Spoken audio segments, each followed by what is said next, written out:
দরজাটা খোলা।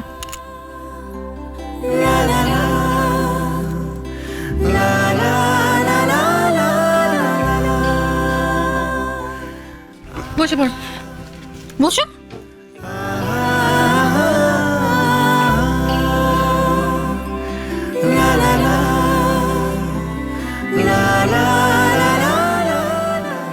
না, এবার সোজা দোকানে চল। তাই নাকি?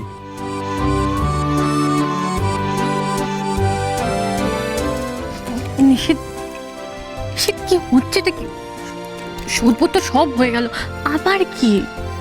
ওটা তো আসল ছিল, সুদটা নিতে হবে না? তাহলে এবার একটু ভালোবাসা হয়ে যায়। তোর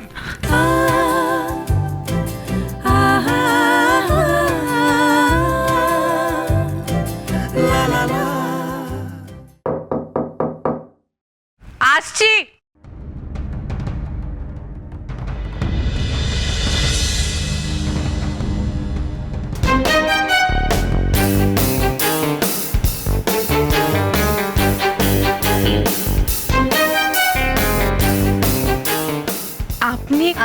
আপনি হয়তো আমাকে চিনতে পারবেন না। আমার নাম লক্ষ্মী।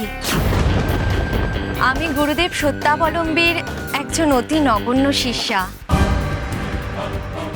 আজ থেকে আমি আমার লক্ষ্মীমার সমস্ত দায়িত্ব তোমার হাতে দিলাম বৎস।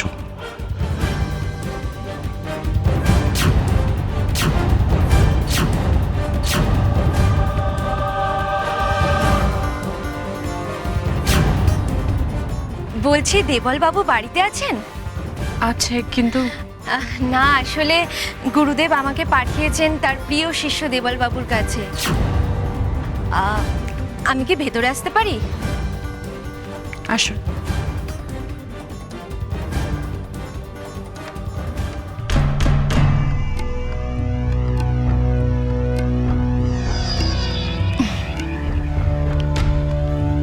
কি জন্য এসেছে এই মেয়েটা বোঝা যাচ্ছে না। উদ্দেশ্য ভালো বলে তো মনে হচ্ছে না, নাকি আমি এমনি সন্দেহ করছি? গুরুদেব সংবাদ পেয়েছেন যে দেবলবাবুর একটি সন্তান হয়েছে, তাই উনি সদ্যজাতর জন্য কিছু উপহার আর মায়ের প্রসাদী ফুল, যজ্ঞের বিভূতি দিয়ে পাঠিয়েছেন। দেবলবাবু এইভাবে সারা বাড়ির দিকে তাকিয়ে থাকলে দেবলকে খুঁজে পাওয়া যাবে না, তার জন্য ওকে ডাকতে হবে। দাঁড়া। দেবল, তোমার সঙ্গে কেউ দেখা করতে এসছে, একটু বাইরে এসো।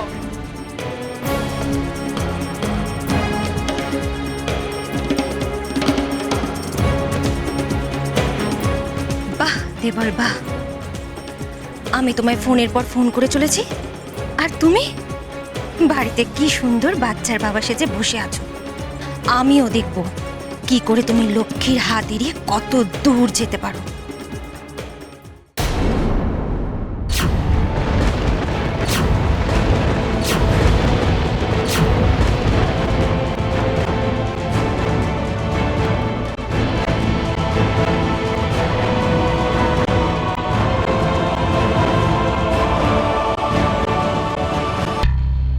এ কি তুমি? না মানে আপনি এখানে? আমাদের বাড়ি ছিলেন কি করে?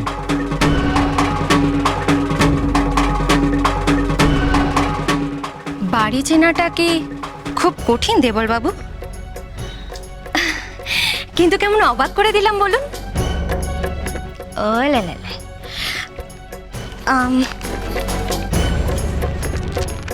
এটা ধরুন।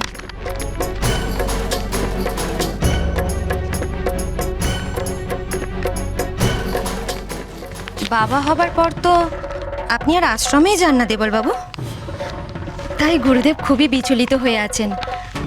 আপনার সন্তানের মঙ্গল কামনায় গুরুদেব পুজো আর হোমযজ্ঞ করেছেন, তারই প্রসাদী ফুল আর যজ্ঞের বিভূতি দিয়ে পাঠিয়েছেন।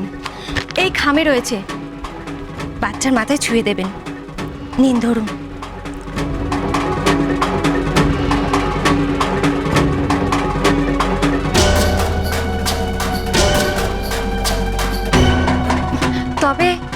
নামটা খুলে আপনি নিজে একবার মন্তপুত করে দেবেন, কেমন?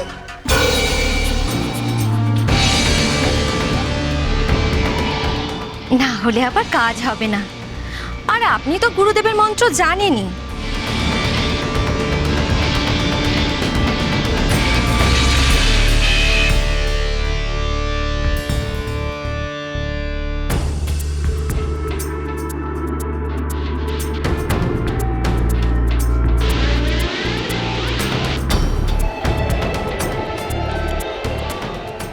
ইনি বুঝি আপনার সন্তানের মা? বাহ, বেশ। তাহলে আমি গুরুদেবকে গিয়ে জানাবো যে আপনি বেশ ভালোই আছেন, তাই তো?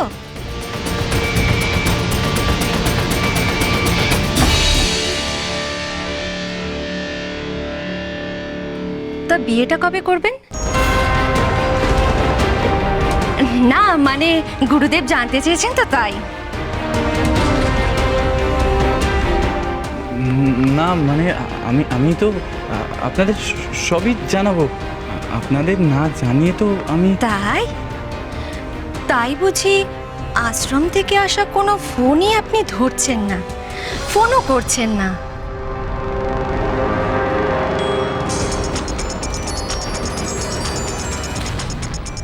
কে ফোন করেছে?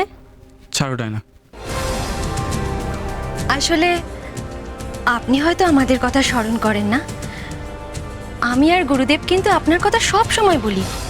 আপনার কি সে ভালো হবে তা নিয়ে আমরা সব সময় চিন্তা করি, জানেন তো দেবল বাবু?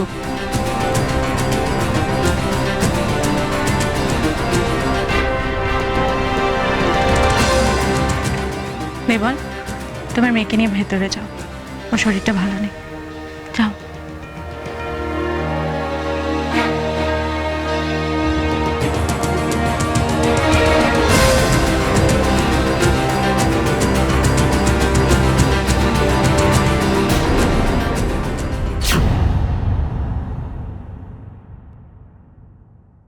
একটা কথা বলি, আর কোনোদিনও এই বাড়িতে এসো না, কেমন? কিন্তু আমি না, বড়রা যখন কথা বলে তখন চুপ করে শুনতে হয়, মানতে হয়, কথা বলতে নেই। এটা তোমায় তোমার ভণ্ড সাধুজি শেখায়নি?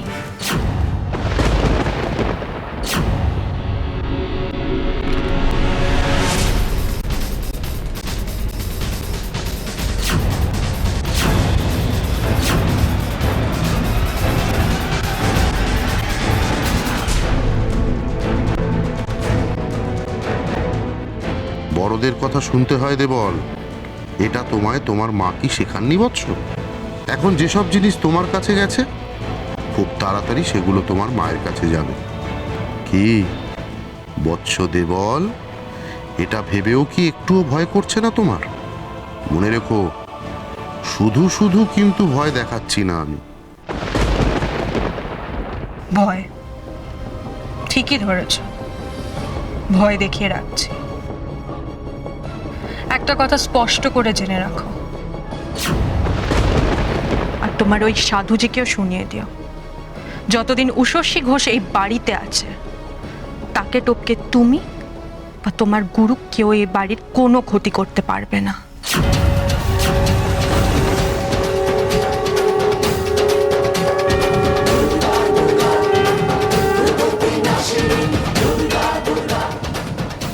কাকুলি সত্যি এত বেশি ব্যস্ত কেন ডায়নার মেয়েকে নিয়ে?